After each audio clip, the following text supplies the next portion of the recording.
Yes, ladies and gentlemen, we are now going live. It turns out I went live early. A premature evaluation is what it was. So if you get that ready to go.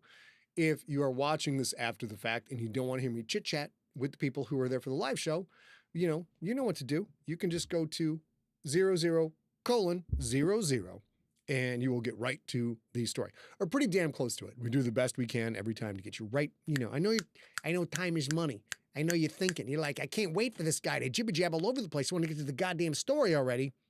I understand. I'm not seeing you, baby. What's that? I'm not seeing you. I just went on just now. Oh, okay. Sorry about that. Yes. That was my gorgeous, fantastic, beautiful, fantastic, wonderful wife. She's awesome. She fucking kicking the door like, blow! Come in, the fucking gun up, like a combination between like Charlie's Angels and also like Starsky and Hutch and also Shaft.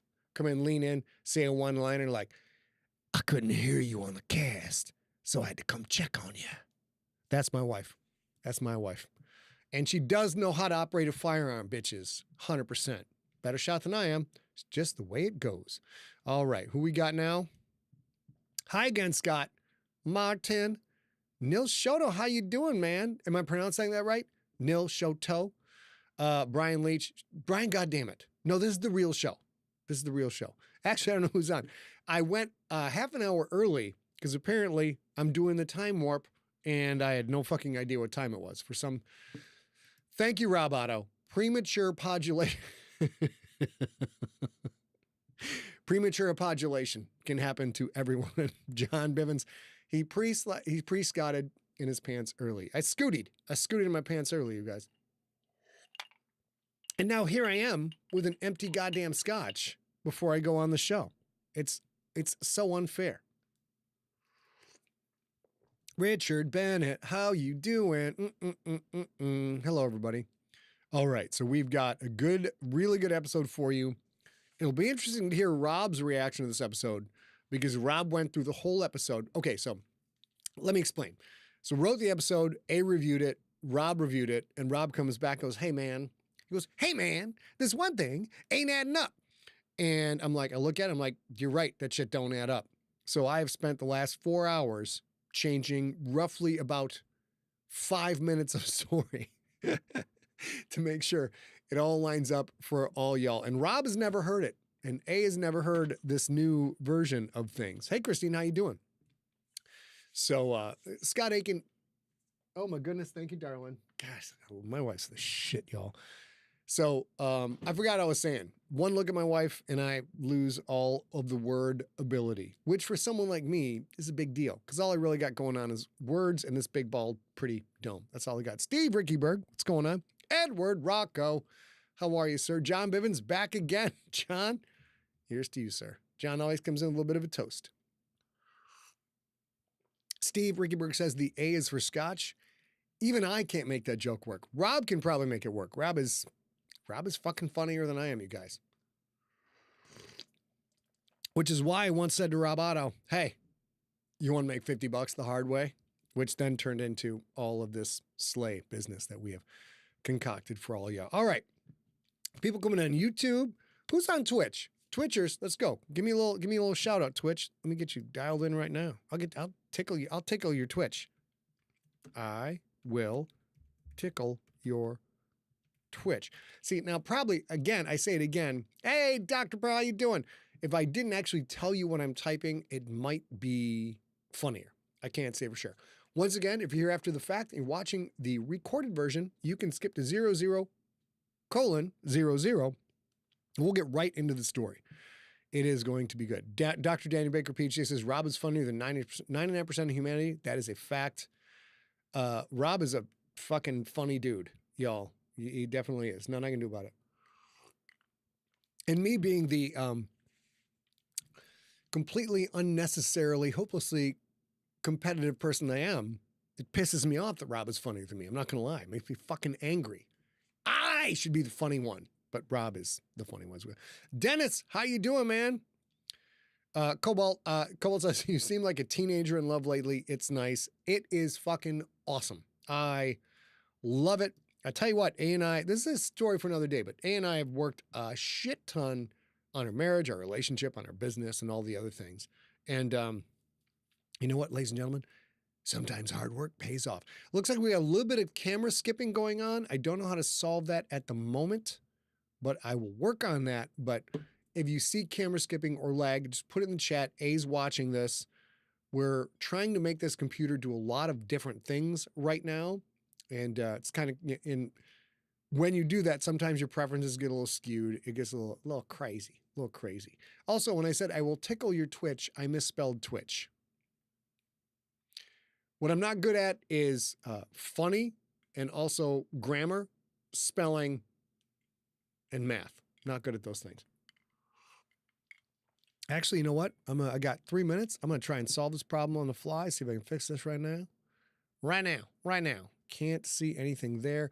Oh, and of course, on this episode, when we get to the end, we go to move to deep cuts, and tonight's deep cuts is going to be about my Comic-Con schedule, which I'm very happy about, and what has changed in sci-fi conventions and attending sci-fi conventions since COVID had us all locking down. We're going to stop this whole cast, restart it. So you all get your gumption curled up, you know what I'm saying? Gird thine loins and be ready. We're going to full stop, come back, have a whole separate show after the fact. And I want you guys, I want you to be there. I want you to be there. So let's get through this. Tonight's live read is Slay episode 105, Biofeedback. After the episode on Deep Cuts, A Real Girl and I will talk about going to San Diego Comic-Con and cons in general after the pandemic. Of course, review The Gangster and Slay. If you haven't, look, dude, if you're an Audible customer and you haven't reviewed Slay, we're teetering at just under 100 reviews.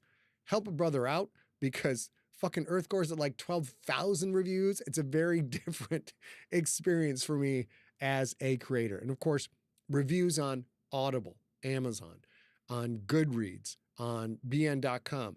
That shit, that juices the algorithm and helps us achieve book sales coitus. I think that works. We get coitus of the book sales. Let's go through the other ones. Let's get this. Oop, Slay third, timer plus, go to moon. Where am I going? Bane. Of course. Oh shit. Why is none of this working now? That's crazy. Okay. We're also apparently going to not have our Schwarmy working tonight, which is a giant, and the timer's not working. Let's go back to opening. I'm going to try and figure this out right now. You know what? I have no idea why all of a sudden these things, oh, I might know. Hold on, y'all. Nope, that's not right. Now if I go, arg, all this shit's not fucking working. Let's see if I can at least get the Schwarmy going up here. Oh, go to base. I'll tell you what. You guys think this streaming shit is easy? The streaming shit is a giant pain in my giant ass. Matt McRobertson house. How you doing, buddy? Tyler Miller. Do we know the timeline, how long it takes to get Crypt 2 and Audible? I do not know. I reached out to Ray Porter, who's agreed to narrate it, for another question earlier today, so I don't know what the fuck is going on. But first of all of you, I love that you are here. I am endlessly grateful that you choose to spend your time with this mug, and get your drink ready because you all need to literally do Schwarmy sound. You need to do that shit out loud. Don't be a fucking weakling. Just goddamn do it. And I don't have my Slay lower third, so fuck it. Fuck it. We'll do it live. Here we go. Let's have us a good time, y'all. Let me get my logic up. That is not a euphemism. Bing, bam, boom. Danny, was it bing, bam, boom? Can't remember. All right, check. We're good to go. Here we go. Ladies and gentlemen, it is time for me and Rob to make a little magic, and not the horizontal kind either. Here we go.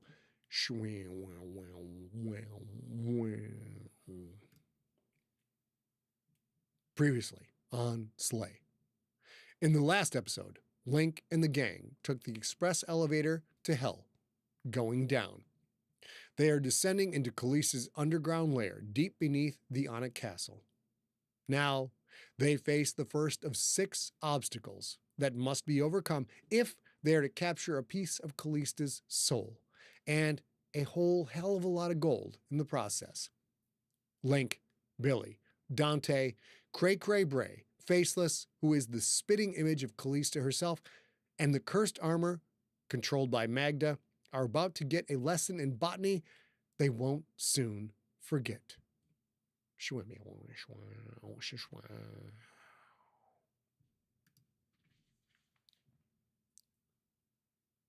The hexagonal magic elevator descended at what had to be terminal velocity.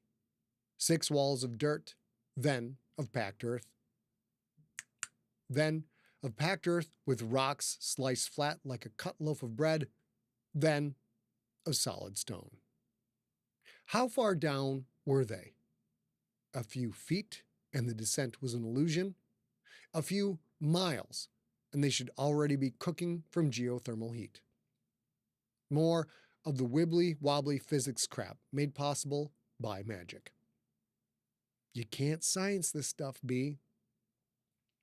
Poor Joe. It seemed a lifetime since Linc had blown Joe's head open with a shotgun. Billy, the old scrawny, always scared version of him, almost ended up the same way. Linc had let him go, then found him later and been a hair's breadth away from cutting Billy's head off and putting it in a box to collect a bounty. A bounty placed by the very same green goblin crammed onto the platform with him now. Linc had not cut off Billy's head. Instead, he had defended Billy against other bounty hunters, then, eventually, taken Billy in. Life was weird sometimes. And still, the elevator raced downward. Billy and the others were going to face many obstacles, including actual free-ranging Jurogumo anemones. Nasty creatures, from what Linc and Dante had both said. Pure evil. Squishy evil, with a sting so painful it supposedly made people kill themselves to escape the agony. Billy felt that fire that was not fire stir within him. He knew he had to focus on that, keep it tamped down. An oops moment of uncontrolled fire down here might alert Vestinian.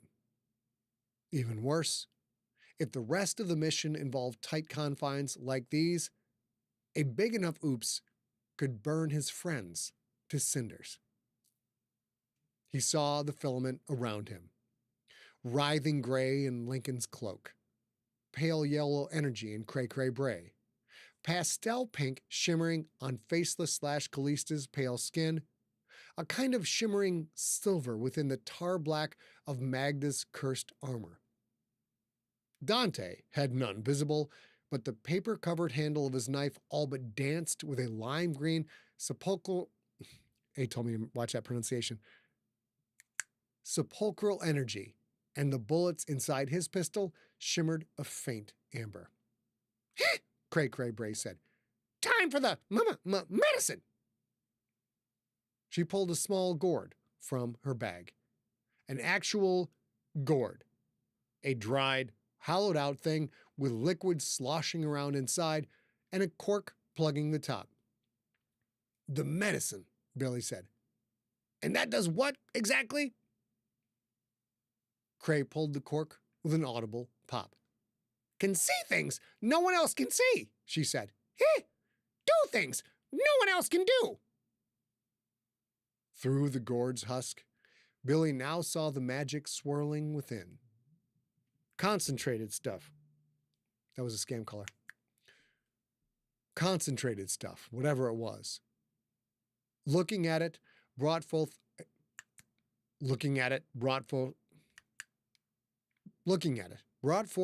a tumult of smell memory. Hot tar oozing out of asphalt on a summer day.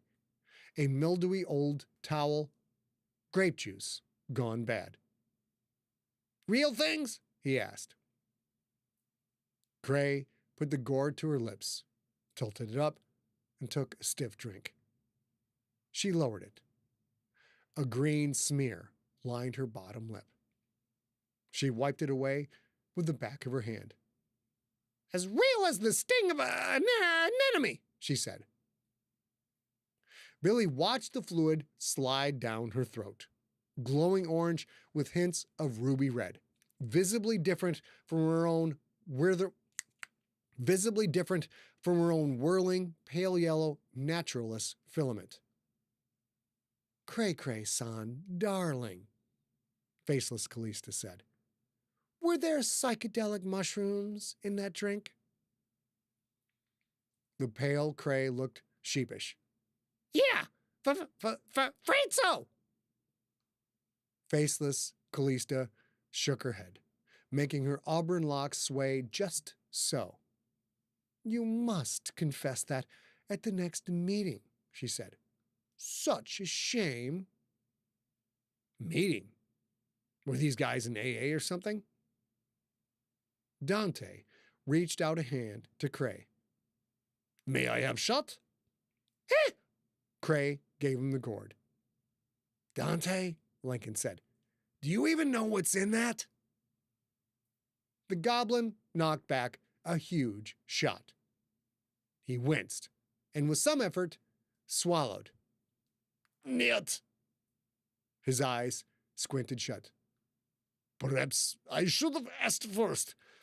Now, I have never tasted the interior of gazelle's colon, but I would guess it tastes just like this.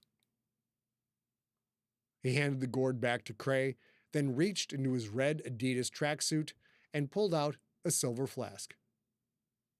My medicine will be chaser. He twisted off the top and slugged a shot. His pained expression faded into a relieved smile. Imperial vodka, water from Lake Lagoda, winter wheat from Russian steppes. We'll put hair on chest. He raised an eyebrow, which made one green ear crinkle back. Anyone else? I fucking wish, Armor Magda said. You teasing dickwad. Lincoln sighed. Fuck it. He took the flask, downed a more than man-sized shot. Lincoln-san, Faceless Calista said. You, too, will have to confess. Shut your fucking pie hole, Lincoln snapped. He handed the flask to Dante. And mind your own goddamn business. Was she going to say Linc needed to confess? About taking a drink? Why would she say that? Curiouser and curiouser, Armor Magda said. Was it tasty, Linc? Magda, too, had noticed Linc had cut off Faceless. Fuck off, he grumbled. Dante took another stiff pull. He smiled wide, showing his pointy teeth, and he held the flask out toward Billy. And how about you, Walt? Will you not join me in salute to mission? Billy looked away. For a moment, he had forgotten he was crammed into a magical elevator with a drug lord goblin who might rat him out to Vestinian. If Dante figured out who Walt really was.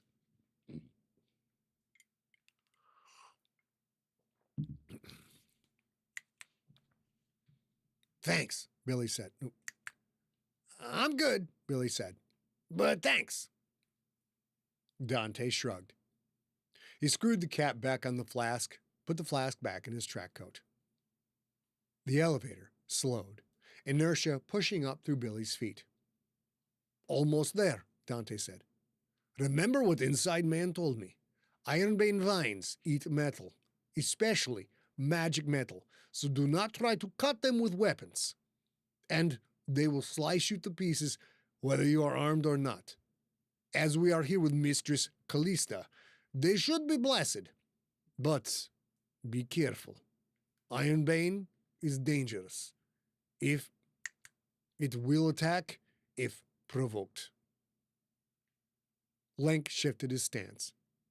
He tried putting his weight on his bad leg, He seemed to consider how it felt, then again leaned onto his crutch. Almost, he whispered. Almost. Mags had pulled the carofactors from Linc's leg, but Billy could still see, just barely, the worm's residual magic glowing upon muscle and bone. Mags was good at the healing stuff. Billy needed to get some lessons from her on that front. Without warning, the walls ended. The hexagonal platform floated downward into an expansive cavern toward what looked like a sea of glittering silver kelp that swayed as if in a light breeze. But there was no breeze. The cavern walls glowed, filling the place with a mellow, reddish light. Holy shit, Armor Magda said. Y'all, please do not do something stupid that will provoke these things, okay? The hexagonal platform gently touched down in a wider hexagon, the edges of which wavered with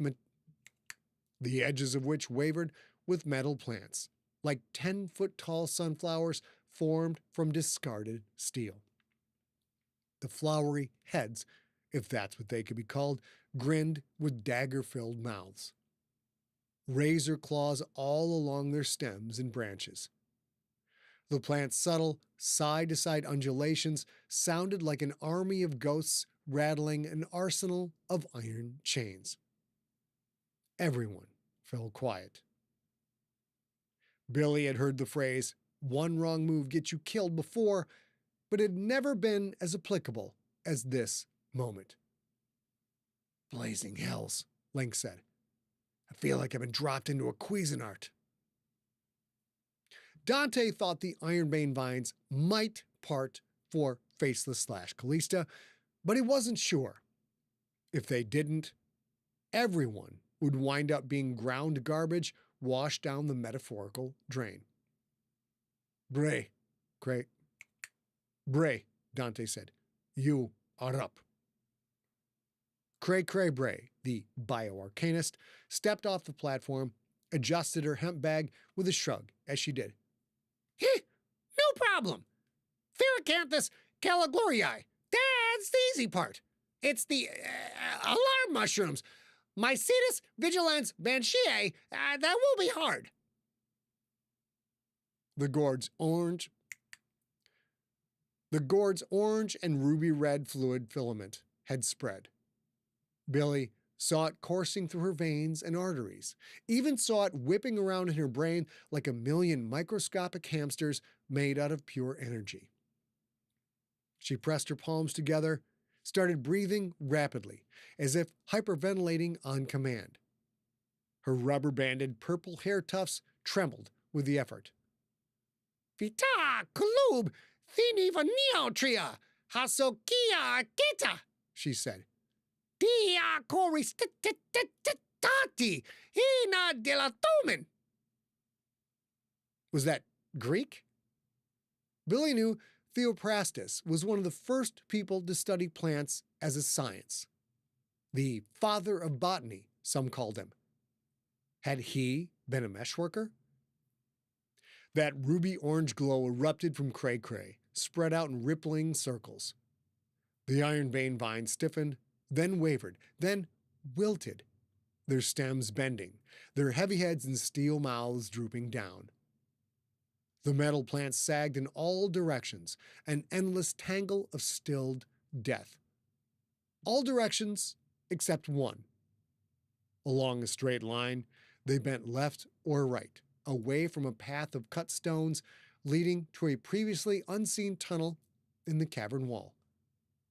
Outstanding, Cray-Cray-san, Faceless Calista said. So impressive. Cray-Cray twitched. Thanks, hot stuff. She twitched again. It's all about the internal structure. You see, if you... The energy ripples that had slowly expanded outward raced back to her, far faster, neon orange and ruby red contracting in the blink of an eye. For an instant, Cray-Cray Bray glowed like a dying star, Then the energy was no more.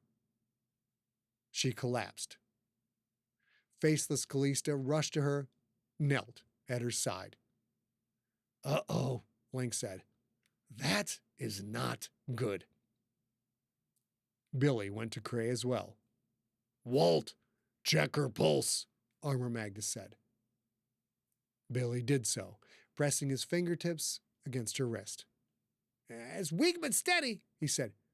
"She's out like a light, but I think she's okay." Dante snapped his fingers at Armor Magda. "Carry the Bray," he said. "We do not have time to waste. Poison pool is next." Armor Magda scooped up the limp woman. Cray's hippie bag dangled from its hemp strap. "Man, I hope she wakes up," Linc said. "Otherwise, we are screwed when we get to the alarm mushrooms." The alarm mushrooms, which, if altered, would supposedly screech, which would wake the sleeping anemone polyps. A swarm of them, Dante had said. Inside, Billy felt the fire that was not fire stir again. He pushed it down, put it back in its place. Or at least, he tried to. "What if we can't get the matron of the pool to lower the poison so we can cross?" he asked, even though he already knew the answer. The thing was, he didn't like the answer. "If she does not let us cross, we move to plan B," Dante said. "Then, Cursed Armor takes over. Now, we go. Walt, lead the way." Lead the way to the poison pool, where the matron of the pool would do her Karen crossing the river thing, or have her fucking zombie orcas gobble up anyone she didn't like. Awesome. Just awesome. But for Linc, it was worth it. Billy reached to the sheath strapped to his back and drew Yogai Togane. The ancient staff's solidity made him feel a little bit better. But only a little. "Let's get at it," he said, and headed down the stone path, ignoring the still limp ironbane vines parting away to either side. Make your shormy sounds, bitches. I'm not kidding. If you didn't make it, Rob's going to know. And you do not want Rob to know anything at all.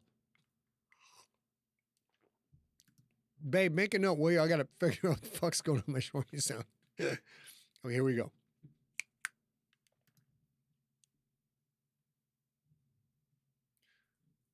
Fucking tunnels, man. Lincoln wondered how much of his life he had spent in tunnels, in underground caverns, in dungeons, and in meandering passageways far below ground. Too much of it. That was how much. But those places were where his life's choices had led him. First as a Rixator, then as a bounty hunter. Evil wasn't known to accept invitations for a lovely brunch and bottomless mimosas. To kill monsters, you have to go where the monsters are. The stink hit him like a nose full of putrefying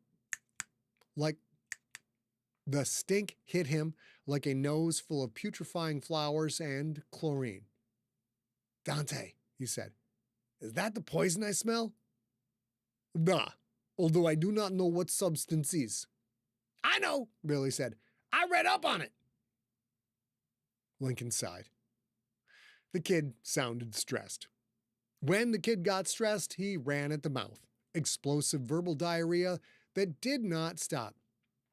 "It's the Parisian version of aqua tofana," Billy said. "It was this poison that the kept shorties used in the 17th century to off their dickhead husbands, like a medieval arsenic and old lace. It contained lead acetate, arsenic, and belladonna, which, when I think about it, makes sense because of that old vine and berries witch up in the log shack up top. Stuff smelled like flowers, killed real slow without a trace because, it was all castles and moats and shit, and there were no Dr. Gregory House MD to be had or anything like that, but it took days, like lots of days, But then, in the 1800s, some meshworker Pablo Escobar the shit out of that stuff and made it like take 30 seconds to kill. Now, if it touches you now, it's like getting fucked with a branding iron. Everywhere all at once, like your eyes, and then like your skin, and then like your lungs, and then like your nervous system, and then like your brain, and then like, enough, Linc said. We got it, Walt. Don't let the stuff touch you. And definitely don't swim in it. Yeah? Billy nodded like a bobblehead. Yeah, that's right, exactly. They continued on. Lincoln wanted to punch himself in the nuts. Why had he taken that drink? Him knocking back shots before entering Teddy Two Fingers' lair almost got Sophia killed. That was why he had entered group therapy in the first place. He was such an idiot. Those vodka shots, though. Those shots, though, had been Nini. Powerful stuff. Dante's drink? It was just vodka. Good vodka, but normal booze nonetheless. Lincoln knew it wasn't going to affect him. Maybe he didn't need group after all? But whether he did or he didn't, Magda had noticed something was off. Had she figured out Lincoln was in group with Bray and Faceless? If she had, and they all made it out of this alive, she would be sure to let Lincoln know. One more fucking problem to deal with. Up ahead, he saw the exit, a half circle of pale green light. The tunnel wasn't long. Of course it wasn't. Miss Fancy Pants Callista, the real version that was, not the Timu knockoff, probably didn't want to be inconvenienced with a challenging step count. Hell, she probably got carried on a litter, like Cleopatra, Bobby holding one end, Gary the other. For all the times Lincoln had been to her club, he had never once seen the woman dance. How she stayed so cocaine model thin, he had no idea. Of course, if he had seen her dance, that might have been too much for little Lincoln. Tuning out Callista's radiant sexuality was damn near impossible to begin with. On the XY chart of hotness and pure evil, she pegged the upper right quadrant. Looking at Faceless Callista's chainmail-clad booty didn't help that equation one damn bit. Billy led, which was a bunch of bunk in itself, with Dante and Callista behind him, then Lincoln, still crutch-walking along like some goddamn gimp, then Magda's armor, inside of which rode the unconscious Mercutio. In the bulky suit's black metal arms lied the comatose Cray-Cray Bray. With the purple-haired woman out of commission, this mission might be good and truly fucked. Alarm mushrooms. Sounded so God's damned ridiculous. But Magda would figure something out. Or Billy would. Or even Dante, maybe with his knowledge provided by the inside man. Someone had to figure it out. Because Sam's life hung in the balance. They exited the tunnel into a strange chamber, maybe 50 meters long and 100 wide, and oddly thin from top to bottom. The ceiling was mostly flat, phosphorescent rock, glowing with a soft, apple-green radiance that shimmered off rippling water a mere 3 meters below. No, not water. A gritty, rose gold-colored fluid. "Don't swim in it," Billy said. "Definitely do not swim in that." Lincoln suspected the kid had yet another round of verbal vomit building up inside him. The pool's chamber design was wickedly simple in concept. You couldn't swim across. The poison would, apparently, easily penetrate any wetsuit or meshwork protection. You could try something like that, but you'd only get one chance to find out if you were safe. Any number of spells would let you fly across the surface, but the low ceiling made you easy pickings for a zombie killer whale, 2 of which were supposedly lurking, unseen, somewhere beneath the surface. According to Billy, who read up about such stupid things, an adult orca could leap 20 feet into the air. If their bite didn't bring you down, the splashing poison would. The same went for trying to Spider-Man across the walls or ceiling. Those undead beasts would pick you off easy.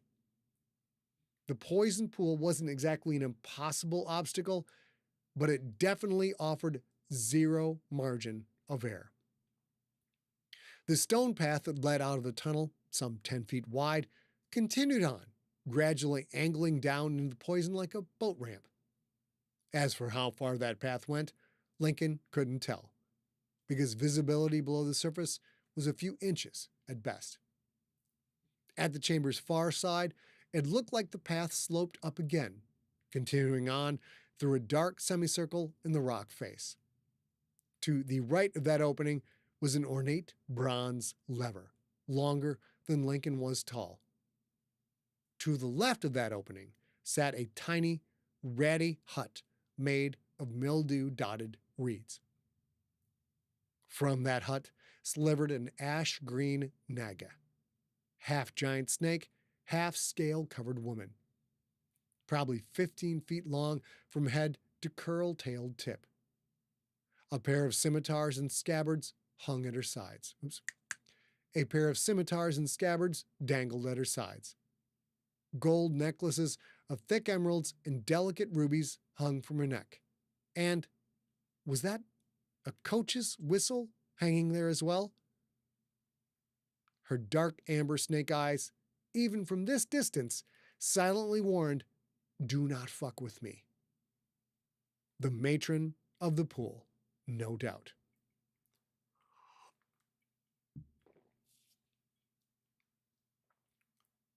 A second naga in Callista's employ. Was there a connection between the matron and Nanny Naga, who watched over little Sam on the shelf? "Welcome, Mistress Callista." The naga didn't shout, which would seem to be necessary at this distance. She spoke normally, in a voice that sounded like sand slipping through the neck of an hourglass. Her tinny, echoing words reached Lincoln as if she were standing right in front of him. Was that due to some kind of thread work, or just the natural physics of this massive Tupperware thin Tupperware lid version of a SeaWorld pool? "Belladonna signaled me that you were coming." Did the matron suspect? Shouldn't she have already lowered the poison? Sorry, guys. If that was true, shouldn't she have already lowered the poison? Did the matron suspect?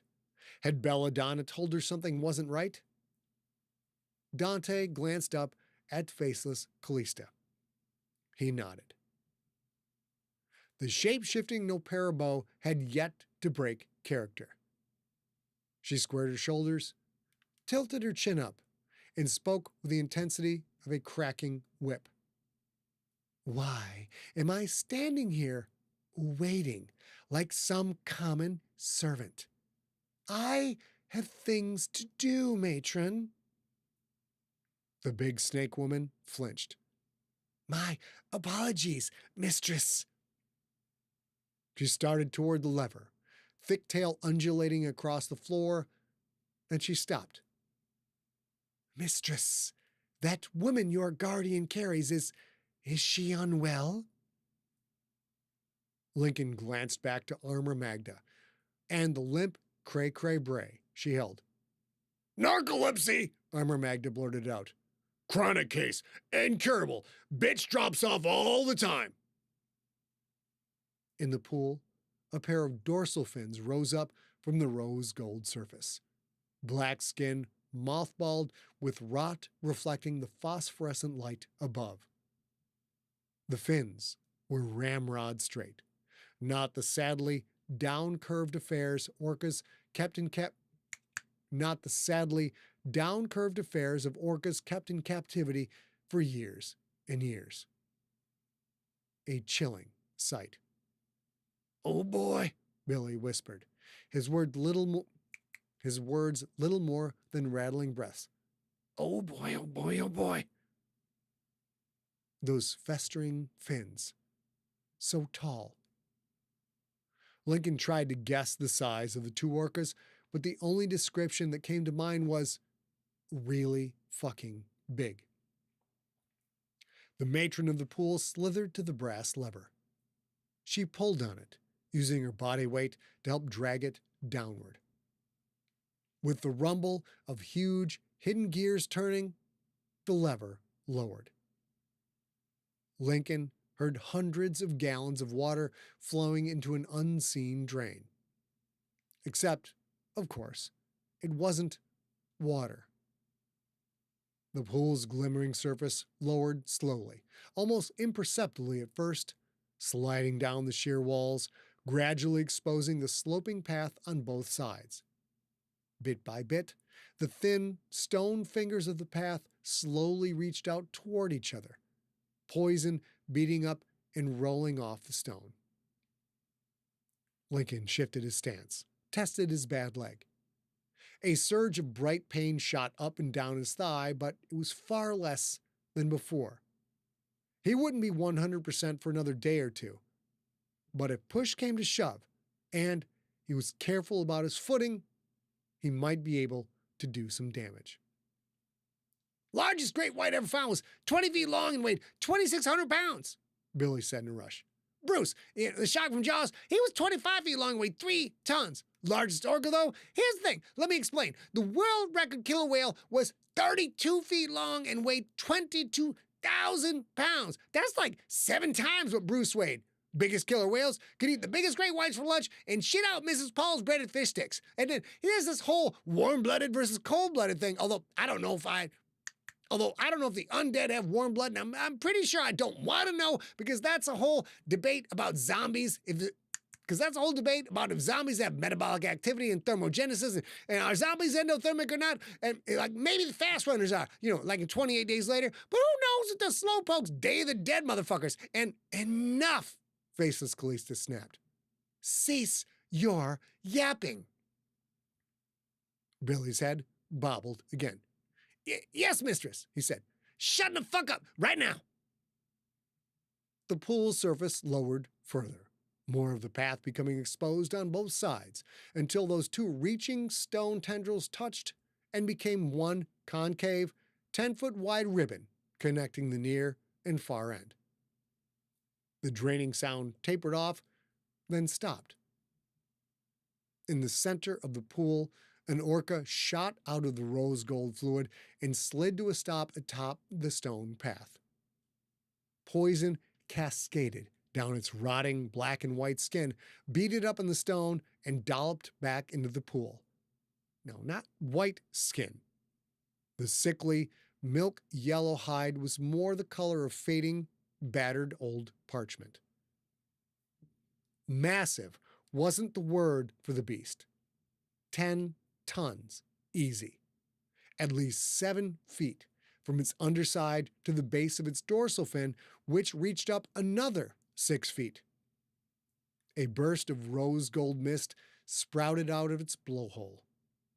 Dead gray eyes stared out from above the sickly yellow underside and from below an arm's length patch of the same. In some places, pale muscle and even spots of whitish bone peeked out through the gangrenous holes in the hide. The zombie opened its wide mouth. Thick teeth, most chipped, some missing as if it chewed rocks for a pastime. A tongue that looked like spoiled tapioca pudding, a tongue the size of Lincoln's chest. The undead beast let out a string of whistling clicks that made Lincoln want to turn and flee. Oh boy, Billy whispered. This ain't SeaWorld. It's as real as it gets. The mistress of the pool blew her whistle. Necro Kiko down, she barked. Immediately! The zombie orca lazily rolled off the path and plunked back into the poison. Apologies, mistress, the Naga said. Even the undead are excited to bask in your glorious presence. He will not surface as you cross, nor will Grimhole. They had names, Necrokiko and Grimhole, for fuck's sake. 50 yards didn't seem like all that much. Not until that 50 yards was a narrow little strip of stone running between a pair of undead killer whales, each of which was bigger than 10 great whites combined. Lincoln leaned closer to Dante and whispered, "We can still go with Plan B." "I like the sound of that," Faceless Callista whispered back. "I do not want to walk on that path." The track-suited goblin seemed to consider for a moment. Then he shook his head. "The matron of the pool has done as you asked, Mistress Callista." He spoke loud enough for the Naga to hear. "We should not keep her waiting. We have other things to deal with next." That they did. The gravity chamber, the alarm mushrooms, the free-ranging polyps, then the vault, and finally, transiting out of this idiotic place. Faceless Callista steeled herself. She smiled that porn star smile and gestured gracefully down the path. "After you, my pet," she said to Dante. "Please, lead the way." Dante hadn't expected that. His pointy green ears quivered. With anger or fear, Lincoln couldn't tell. Either the goblin was braver than Lincoln had thought, or he really was that desperate to complete this run. Dante strode down the stone path, millions of gallons of lethal poison below him on either side. Faceless Callista followed. "Come along, everyone," she said. "I am very busy." In for a penny, in for a pound. Lincoln went next, hobbling along on his stupid crutch. The slightly descending arc made for tricky footing. With each step descended, the poison below on either side got a little bit closer. Billy drew in an audible breath, then stepped onto the path. Off to the right, some 20 yards away, a tall, black dorsal fin broke the surface. "Oh boy," Billy said. "Oh boy, oh boy, oh boy." He was terrified. Say one thing for the kid. Even when scared witless, Billy did not run. Armor Magda was the last in line. Guys?" Her deep, confidential whisper ground like an axe blade slowly drawn across Her deep, confidential whisper ground like an axe blade slowly drawn across a whetstone. We may have a problem. I think Mercutio might be waking up." Lincoln stopped cold, the squeak of his crutch's rubber stopper echoing off the walls. They were horribly exposed. Dante, about halfway across the path now. Faceless Calista, a few feet behind him. Billy, crouched like a surfer balancing on a wave but still moving forward. And Lincoln, a quarter of the way across, leaning on the cursed crutch. "Help!" The word came out faint and tinny, like a cry for help coming from a sardine trapped in a tin. Everyone stopped.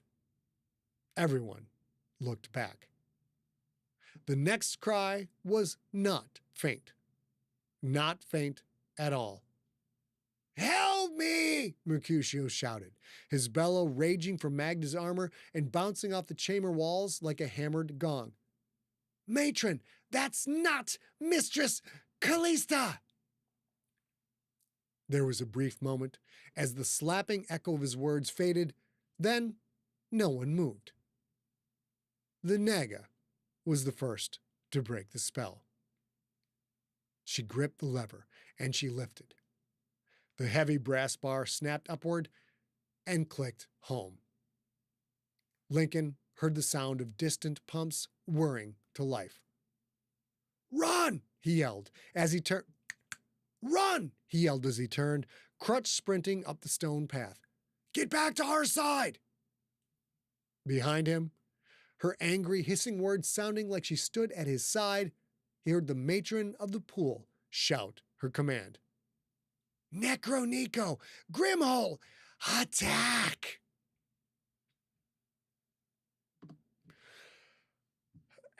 Too many whispered voices, y'all.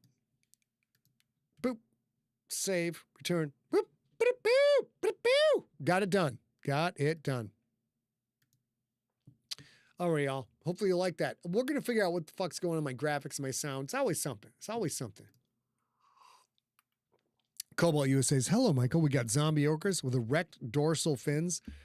Did you guys know that when an orca is kept in captivity, their dorsal fin starts to curl, gradually curls down until the tip will actually touch the top of their back.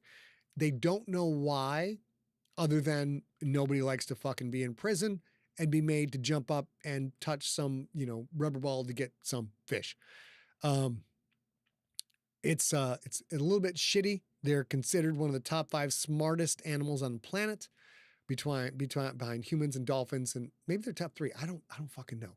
But out in the wild, that shit is ramrod straight. That shit is fucking blue pill straight. You know what I'm saying? It's turgid. It's rigid. It's not girthy because it's very thin.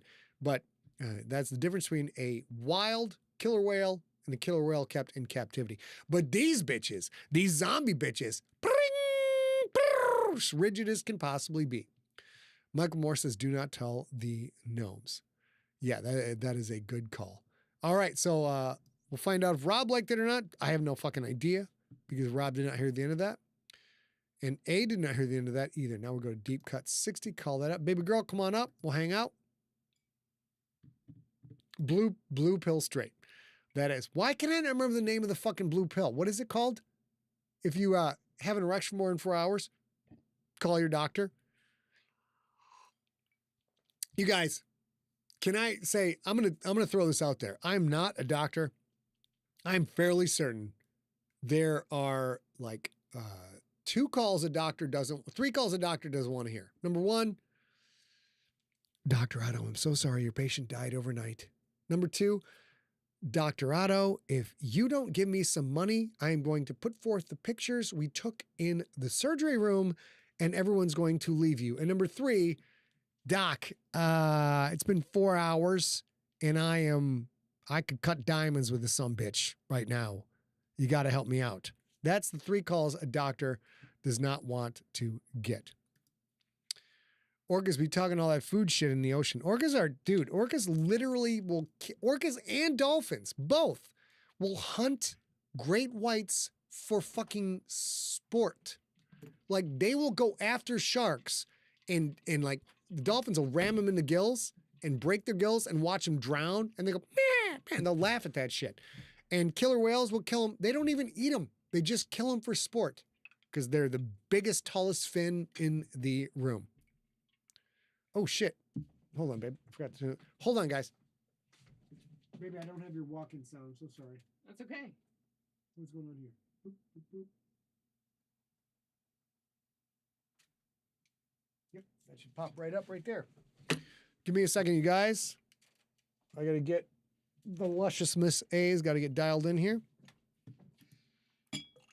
Thanks, baby girl. Mm-hmm.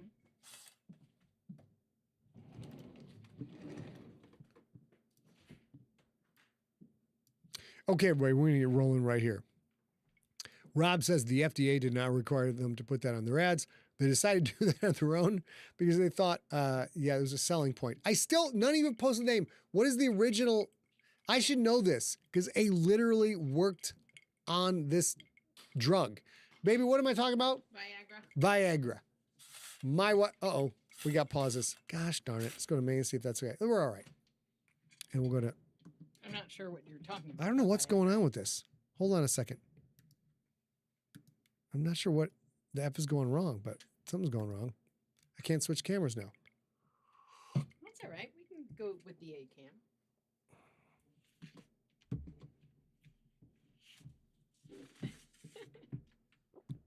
Success, bitches. All right, get your mic out, babe, and I'll turn it on. And as soon as you get it set up, I'm about to take my mic out. I'm about to take my mic out. I'm about to whips this mic out. And obviously, Hey, Tony, nice to see you. looks like our camera's kind of screwed. I'll adjust that on the fly.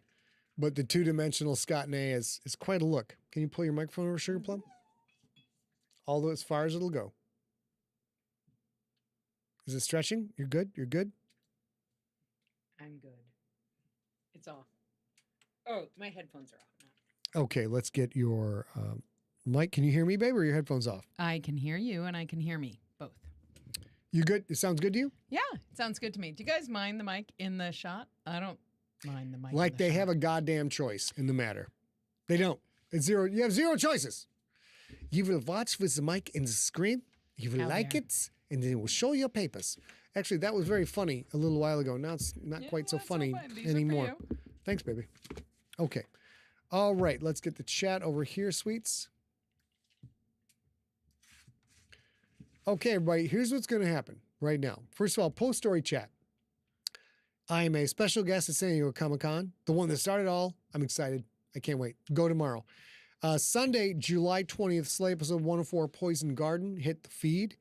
And Friday, July 8th, Deep Cuts episode 59, with writer collaboration between Rob Otto and Scott Sigler and Slay, went live in the feed. Sunday, July 20th, tonight's episode, Slay 105, Biofeedback goes live in the feed. July 24th, 27th, I'm a special guest at San Diego Comic-Con. Final schedule should publish tomorrow. No offsite junkie meetups scheduled this time, as I'm horribly busy and terribly important. Well, you're a special guest. I'm a special guest. There are things that special guests do, like go to the Eisner, things like that, that is the right thing to do when you're a guest at San Diego Comic-Con. Yep. And here's the other thing is, if you come back for the next, when we stop this and boot again, we'll show you the San Diego Comic-Con schedule, including something that has not been announced yet. Something that is so special and titillating and tingly that it will make it worth your while to come on back. And then August, let's see. Oh, Saturday, August 2nd. Tell me this works. Come on. Yeah! And also, you fixed the date. Also, look where it's now. God damn it. Sort of works.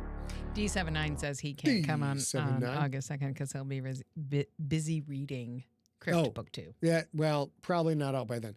But the Junkie Party is going to be August 2nd. You can go to bit.ly, Junkies Party, and that'll run from 4 p.m. to 11 p.m. Pacific time, 7 p.m. to 2 p.m. Eastern time. Steve the Iceberg Reichenberg doing his thing. Obviously, sign up for the newsletter. We just sent one out like 2 days ago. Yeah, this morning. Shit went out this morning. ScottSigler.com/newsletter. There's information there you didn't get if you're not signed up. Suck a tough titty because milk ran dry. Nothing I can tell you. And of course, you should text SIGTEXT to the 855-955-5095. That's SIGTXT, all one Moore. word. Get it done. Are there any deep cuts topics you would like to hear? Sean Dyer hit us up with a bunch. They were good. If They there's were great. If some of you guys want to hear us talk about on Deep Cuts, which is coming up next, send it to info@emptyset.com. All right. Now, we're going to hold on one second. I haven't got the graphic up yet. Should I do that now before we switch over, or should I do it after we switch over? I don't know. All right. Voice chat sucked in that. Another Mount Fitzroy type of book. Another Mount. So he had asked a question earlier, Oh. but he was voice to texting. Okay. So what he's saying is there D79, another... I swear to fucking God. Warpath 2, I swear to fucking God, I'm going to fucking find out where you live. I'm going to send a goddamn cruise missile, and I'm going to fucking, murder your whole genetic line. This was Michael Moore's first comment. Another Mount Fitzroy book, but what he meant to say was Michael voice chat Moore, sucked on that. Another Mount Fitzroy. You know what? It's type of book. one cruise missile with No, multiple he warheads. Said another Half the war. No, he said another Mount Fitzroy type. Oh, book. gosh, I'm so sorry. I'm so sorry. But D79, you're going to die. But Mike, I'm very sorry. Very, very sorry. All right, here we go. Sorry. Let's go back to Maine. And listen, guys. God damn it, Rob Otto. Fucking hell. Jesus Christ. You fucking people. I swear to God. All right. So here's what we're going to do. Please, you guys, come back. We're just going to stop and start again. Please come back. We're going to be back in 60 Please clap. seconds. Please clap. That sap. That poor fucking hapless bitch. All right. We're going to be back in 1 to 2 minutes. That's the Sorry last about of the the slurp. tea that he's slurping. Don't go nowhere. I'm not Hey, lying to you right Nelzo, now. nice to see you. Nelzone coming back.